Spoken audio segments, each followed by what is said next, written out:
Hello guys, so katatapos lang namin kumain and ako'y naatasang maghugas ng mga hugasin. So no choice tayo kundi maghugas ng mga hugasin, hindi joke lang. I like washing dishes, lalo na dito sa bahay ni tita, we have a faucet in here so it's easier to wash the dishes.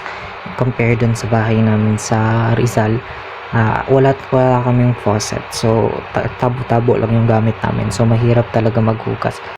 But in here, meron kaming faucet o gripo so easy-easy lang sa akin yung paghuhugas na yan. Parang mas madali kasi kapag running water yung ginagamit mo kaysa si tabo-tabo pag naghuhugas ka. So papabilisin ko na to guys kahit naka timelapse na siya kasi matagal talaga ako maghugas.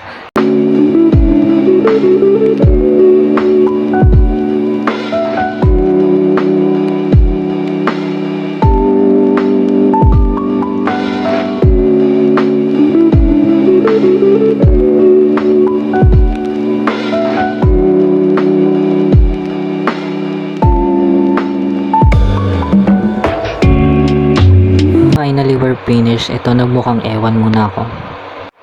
Ngayon, maliligo na ako. So, kinuha ko lang yung damit ko. Then, pumunta na ako sa CR. So, pagpasok kasi narado ko lang yung pinto. Of course, we need to lock the door. Baka may pumasok. Habang naliligo tayo. Then, let's open the light. And then, let's tap it from here. Kasi baka may makita pa kayo. Boom! Tapos na tayong maligo. Then, mukhang tanga ulit tayo dito. Then after natin maligo is magluluto tayo ng gulaman dahil gagawa tayo ng coffee jelly. Andito na din yung mga kailangan natin. So ang ginawa ko na lang is binuksan ko na lang yung isang pack ng gelatin then inilagay ito sa kaserola.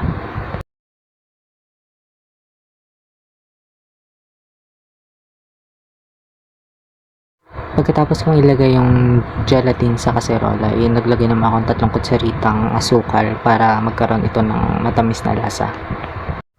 Pagkatapos nun ay hinalo ko na lang ito gamit ang balloon whisk or just whisk para ma-dissolve yung sugar tsaka yung gelatin powder.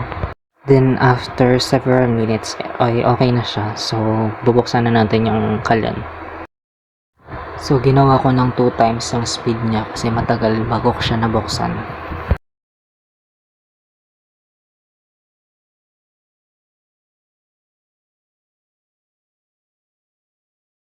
Nung nabuksan na natin yung kalan, need natin siyang halu-haluin hanggang sa maluto. After several minutes na paghahalo is na-realize ko ang init pala, so naglagay na ako niyan.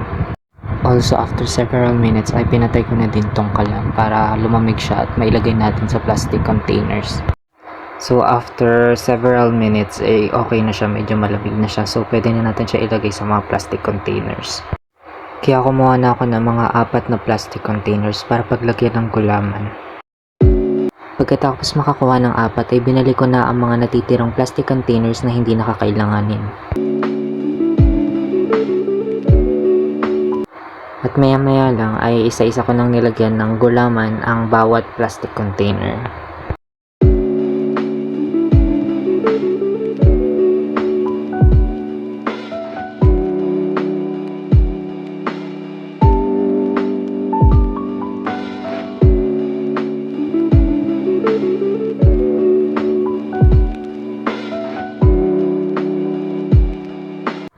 Pagkatapos ko silang lagyan ay inayos ko ang kanilang pagkakasunod-sunod at nagtaka ako kung bakit merong tagas yan. Yung pala ay natapon lang nung nagsalit ako ng gulaman.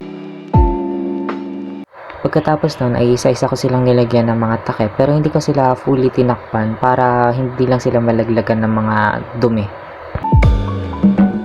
Then, pinalamig ko sila ng mga 30 minutes kasi bawal na mailagay sa ref na mainit kasi masisira yung refrigerator. Tapos pagtapos ng ilang mga minuto ay tinakpan ko na sila para ilagay sa ref.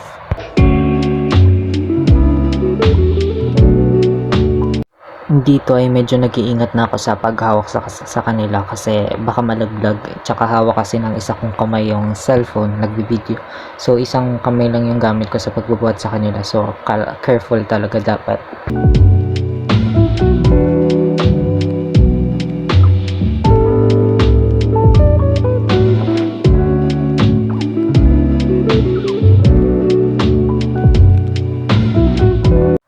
After 1.5 hour ay okay na yung gulaman, so kinuha ko na siya at nilabas sa ref para simulan ng gawin ng coffee jelly.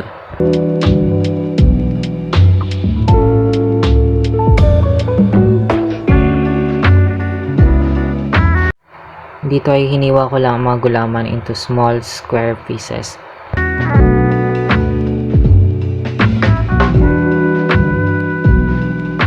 After that ay kumuha na ako ng mainit na tubig. Medyo nahirapan lang ako sa pagbukas at pagsara ng thermos dahil hawak na isa kong kamay yung cellphone. Mga kalahating baso lang yung nilagay ko para hindi masyadong masabaw yung coffee jelly. At pagkatapos nun ay nilagay ko na yung kape. Medyo natagal na ako sa pagbuhos ng kape kasi maliit yung butas na nagawa ko.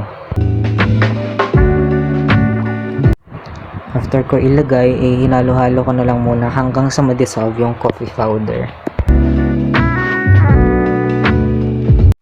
Pagkatapos kong haluin yung kape, ay bubutasan ko na itong condensed milk gamit ng kutsilyo kasi nawala yung can opener nila tita.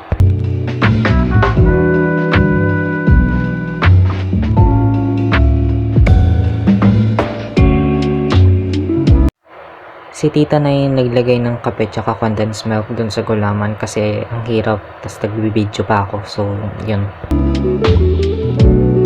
Pagtapos ni titang haluin ay tinikman niya ito at nagtanong ko anong ratings. Ang ratings ni tita ay 8 out of 10. Yun lang guys, bye. Please like and follow for more.